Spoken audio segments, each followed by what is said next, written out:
परिचय। मेरा नाम नरेंद्र सिंह यादव है और मैं गुरुग्राम हरियाणा का रहने वाला हूँ और विश्व हिंदू परिषद का कार्य करता हूँ आप और प्रोफेशन से पर्वतारोही हूँ।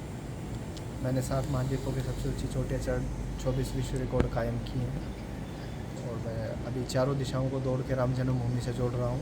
इससे पहले रामेश्वरम से अयोध्या 2911 किलोमीटर 47 दिन में पूरी की थी और बूढ़ा अमरनाथ से अयोध्या 1632 किलोमीटर हमने 32 दिन में पूरी की थी। अभी सोमनाथ जी से अयोध्या हम दौड़ लगा रहे हैं। इसके बाद में परशुराम कुंड अरुणाचल से अयोध्या दौड़ लगाएंगे। सोमनाथ से कितने किलोमीटर का अंतर है अयोध्या का, पूरा बताइए। ये 1761 किलोमीटर है और डेली हम 51 किलोमीटर दौड़ेंगे। इसको लगभग हम 32-33 दिन में पूरा करने का प्रयास करेंगे। आपके साथ कौन कौन रहेगा?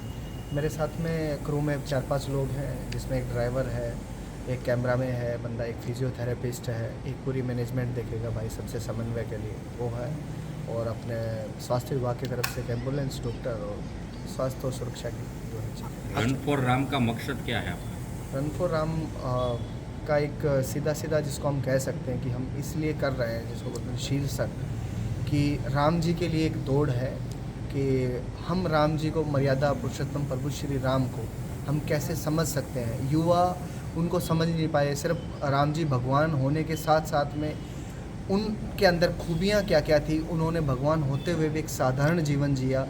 हर व्यक्ति को, हर बोलते हैं जाति के लोगों को गले लगाया, सबको प्रेम से रहे, सद्भावना से रहे, मिलजुल के रहे। बोलते हैं ना कि उनके अंदर समर्पण भावना कितनी, जिनको राजा की कुर्सी छोड़ के जो वनवास जा रहे हैं 14 साल एक साधारण व्यक्तित्व की तरह जिए, और हर चीज़ों को जो उनसे लोग मिले सबको ऐसे मिल रहे थे कि जैसे वो अपने एक परिवार के सदस्य हैं। हर व्यक्ति का कितना वो आदर करते थे, सम्मान करते थे, हर व्यक्ति को बड़ा मानते थे अपने जीवन में कि इसकी वजह से मैं आज ये कर पा रहा हूँ, और भगवान होते हुए उनके अंदर ऐसी भावना थी। तो क्यों ना हमारे आने वाली युवा पीढ़ी के अंदर, हमारे जो युवा अभी इस जनरेशन के, उनके अंदर भी ये भावना हो कि हम बड़ों की इज्जत कैसे करें। कोई व्यक्ति हमारे लिए कुछ कर रहा है, हम धर्म और राष्ट्र के लिए क्या कर सकते हैं, क्योंकि अभी समय है चेंजमेंट लाने का।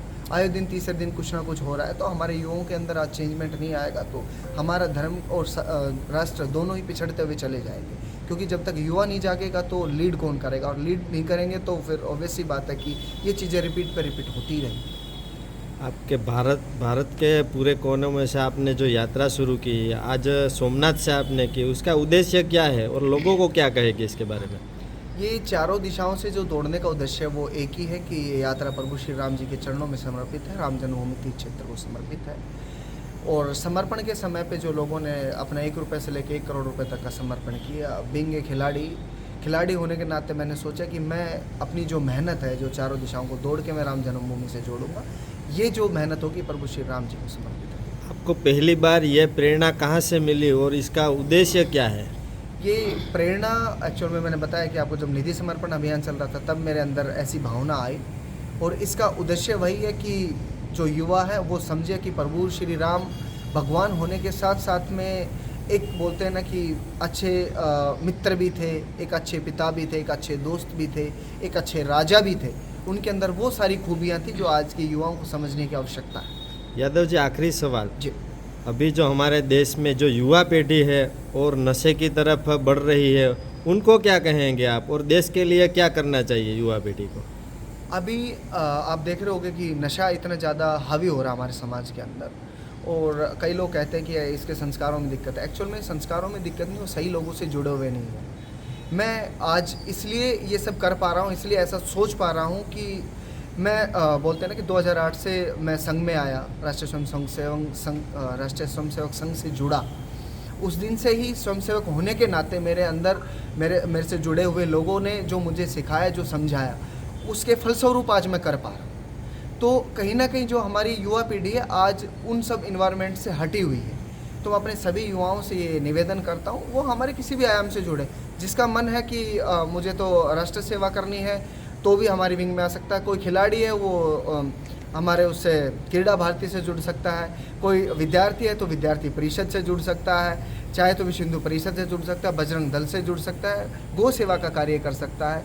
बहुत सारे ऐसे कार्य जो हमारा आरएसएस जो है कि जो समाज के लिए कर रहा है, चाहे वो राष्ट्र की सुरक्षा ले लो, धर्म का जागरण ले लो, हर क्षेत्र में कर रहा है। आए तीसरे दिन कोई भी बड़ा काम होता है, कोई आपदा आती है, विपदा आती है, तो वो हमारा स्वयंसेवक सबसे आगे खड़ा होता है। तो अपने युवाओं से यही निवेदन करता हूँ कि आप अपनी लाइफ में कुछ भी कर रहे हैं, आप डॉक्टर बनो, इंजीनियर बनो, कुछ भी बनो, लेकिन उसके साथ साथ में धर्म और राष्ट्र के लिए हरदम खड़े रहो, उनके लिए समर्पित रहो और अच्छे लोगों के जुड़ाव में रहोगे तो नशे से दूर रहोगे, माता पिता का सम्मान करोगे, राष्ट्र धर्म का सम्मान करोगे।